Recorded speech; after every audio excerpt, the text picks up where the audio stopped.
The universe operates on a certain rhythm, a certain fundamental law. When a being comes along who has realized the very source of creation within themselves, we call them a saint or a guru. Their presence is not about creating a new religion or a set of rules for people to follow. It is about being a doorway, a possibility for another human being to touch a dimension beyond their physical and mental limitations. Such beings do not see the world in terms of good and bad, right and wrong, or worthy and unworthy. For them, every life is a manifestation of the same Creator. They are like the sun, which shines its light equally upon a beautiful flower and a pile of dirt without any judgment or preference. Their only mission is to offer a path to liberation, to help those who are suffering find a way out of their self-imposed cages. Sai Baba of Shirdi was one such phenomenal being, a master whose very existence was an expression of profound, unconditional love. He was a perfect mirror, reflecting back to each person what they needed to see for their own growth and well-being. He did not distinguish between a Hindu or a Muslim, a rich man or a poor beggar, a scholar or an illiterate villager. In the sacred space of his Dwarkamai, all were received with the same boundless compassion and acceptance. His wisdom was not from books, it was a direct perception of life itself. He knew the innermost workings of every heart that came to him, the unspoken desires, the hidden fears, and the deep-seated karmic patterns that shaped their destinies. He worked in mysterious ways, always guiding each soul according to their unique nature and needs. Baba's method was never a one-size-fits-all approach. For one person, he would be a strict disciplinarian, for another, a loving mother, and for a third, a playful friend. This was not inconsistency, it was the highest form of intelligence and compassion. He understood that each individual is a unique combination of energies and life experiences. Therefore, the medicine for each person's ailment had to be unique. He could see the past, present, and future of a person as clearly as one sees their own reflection. This allowed him to offer the precise guidance that was needed at that moment to help them untangle the knots of their life, to move them one step closer to their ultimate potential. His actions were always for the devotee's highest good, even if they could not understand it at the time. This equal-visioned nature is the hallmark of a true guru. They are not here to collect followers or to build an organization. They are here as a possibility, a living invitation to experience the divine. Whether a person came to him with devotion, with skepticism, or even with ill intent, Baba's response was always rooted in an ocean of compassion.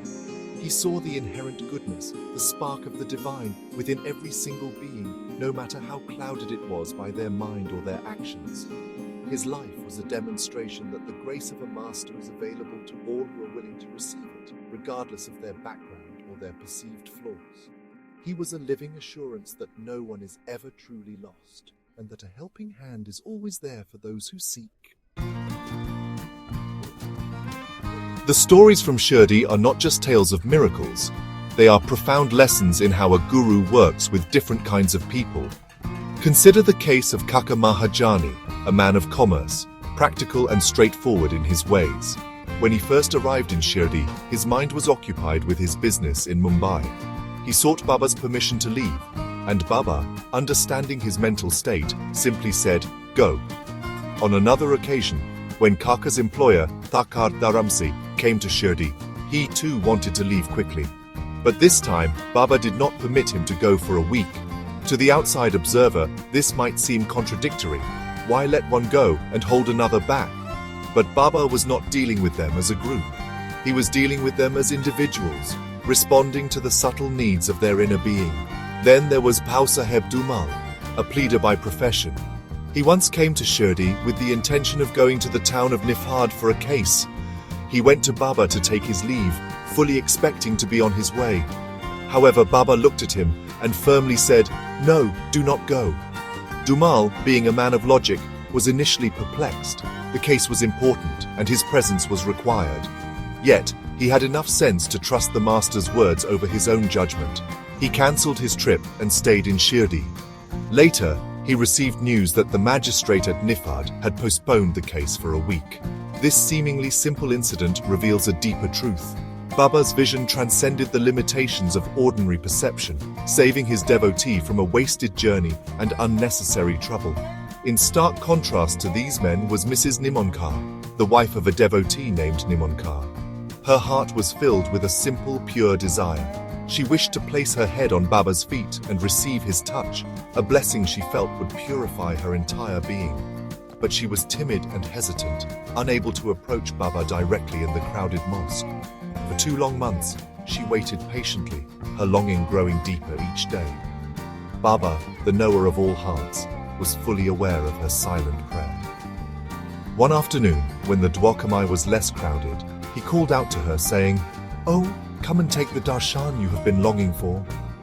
He lovingly allowed her to fulfill her heart's desire, showing that he responds not just to spoken words, but to the deepest, most sincere prayers of the heart.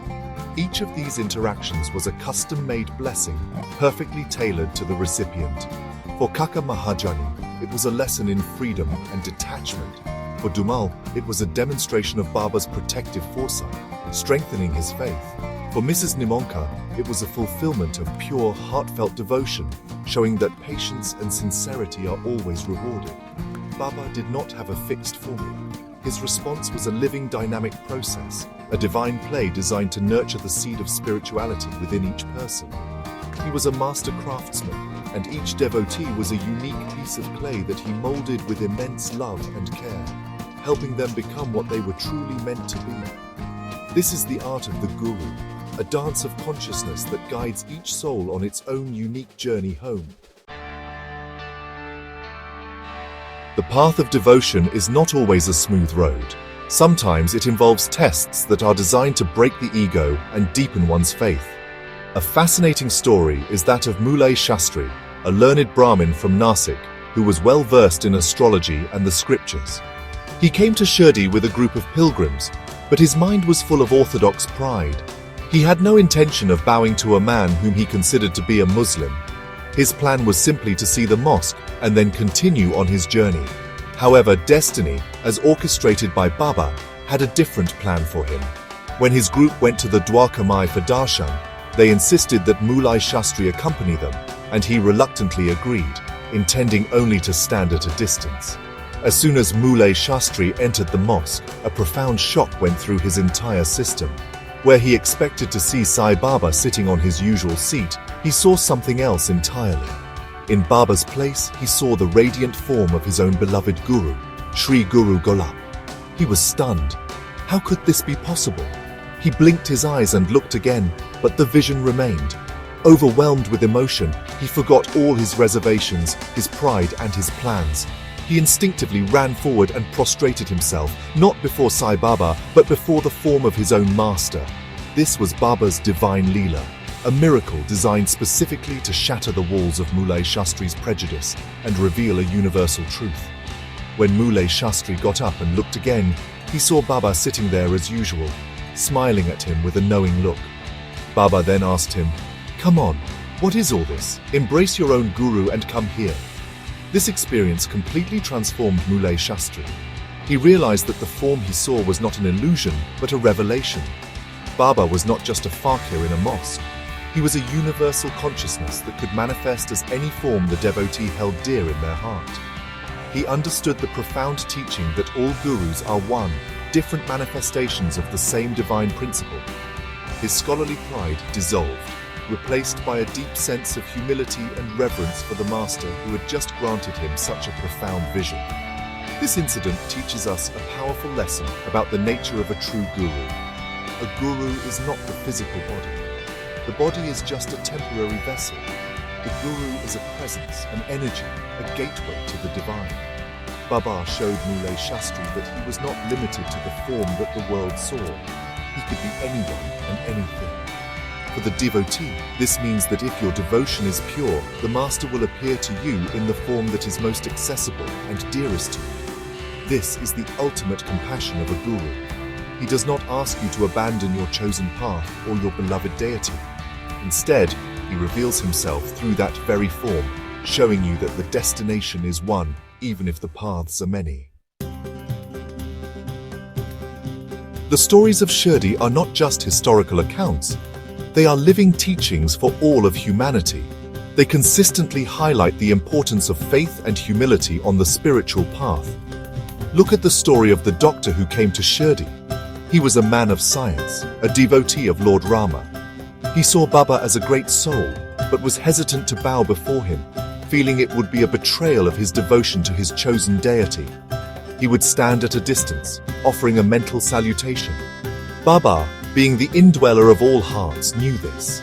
One day, as the doctor stood in the crowd, Baba looked directly at him, and to the surprise of everyone, revealed a deep secret from the doctor's past. A sin he had committed in his youth that no one else knew. The doctor was shaken to his core. He was filled with both fear and awe. He realized that Baba was not an ordinary man. He was an all-knowing being who could see into the very depths of his soul. His intellectual pride and his reservations vanished in an instant. He understood that the being in front of him was none other than a manifestation of the same divine power he worshipped as Rama. With tears in his eyes, he fell at Baba's feet and surrendered completely. Baba, in his infinite kindness, blessed him and reassured him. This incident shows that a guru does not expose a person's weakness to shame them, but to liberate them from the burden of their past and to break the ego that stands in their way. These narratives collectively underscore a fundamental truth. The grace of a saint flows most freely where there is an absence of ego. Kaka Mahajani's simple obedience, Dumal's unquestioning trust, Mrs. Nimunkar's patient longing, and Muley Shastri's eventual surrender were all expressions of this humility. When the devotee sets aside their own limited logic and intellectual pride, they create an opening for the Guru's grace to work wonders in their life. It is like trying to fill a cup with water. If the cup is already full of other things, there is no space for the water. Humility is the process of emptying the cup of one's own ideas, prejudices, and ego, making space for the divine to enter. Reflecting on these Leelas, we learn that faith is not blind belief. It is a deep, inner knowing that there is a guiding intelligence far greater than our own.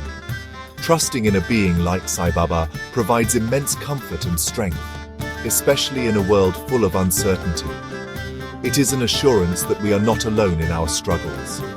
His life teaches us that every person, regardless of their past actions or present condition, is worthy of love and guidance.